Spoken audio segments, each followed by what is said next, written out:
Goeiedag vriende, welkom by dag 4 van ons oordenking, waarin ek en jy iets van Psalm 62 moet hoor, waarin God sê, hy is ons rots. Die bekende sielkundige Scott Peck skryf in sy boek Road Less Traveled, dat die lewe kompleks is. En ek en jy moet hierdie kompleksiteit van die lewe ook verreken.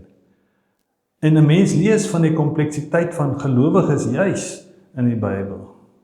Somtyds dat gelowige mense moeg en moedeloos word oor hulle omstandighede. Dink byvoorbeeld aan 'n Judas. Hy het die lewe as uitsigloos gesien en sy lewe gaan neem nadat hy vir kerkmense gaan sê het, ek het verkeerd gedoen. Sommige mense verloor geloof. Ons dink ook aan die pa wat vir die Here kom sê toe hy sy siek kind gebring het, Here help my, genees my kind ten spyte van my ongeloof. En dan lees ons sommige gelowiges het omgedraai en nie verder saam met Jesus gestap op die weg van die kruis nie. En die uitbly van Jesus se wederkoms het die gemeente in Hebreërs hulle geloof laat verloor en dat hulle weggebly het van die samekoms van gelowiges en begin afvallig raak van God. Maar die Bybel noem hierdie breek in die verhouding tussen God en mens sonde. Maar dan lees ons in Markus 10 vers 45 dat die Here juis hierdie breek kom herstel het. Jesus wat ons uitnooi om ons laste, met al ons laste na hom toe te kom.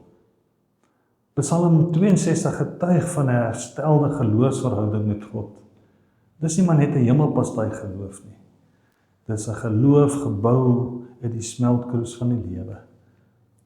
Psalmdigter wat die lewensuitdagings ken. Die gelowige in Psalm 62 word vervolg. Daagliks moet hy waak teen die meesleering deur materialisme. Maar dit is in hierdie lewenssituasies dat hy bly bely. Die Here is my rots, my verlosting, my toevlugsoord, my krag. Daarom dat die psalmdigter jou uitnooi, kom na God toe, want hy sal jou rus gee. Hy getuig van 'n deurleefde geloof. In sy getuienis hoor ons Jesus se woorde. Bekeer julle en glo die evangelie. Kom ek bid saam met jou. Jesus, U is ons hoop vir ewig. Veilig kan ons op U bou. U is ons anker, vas kan ons op U vertrou. U krag dra ons dag na dag. Amen.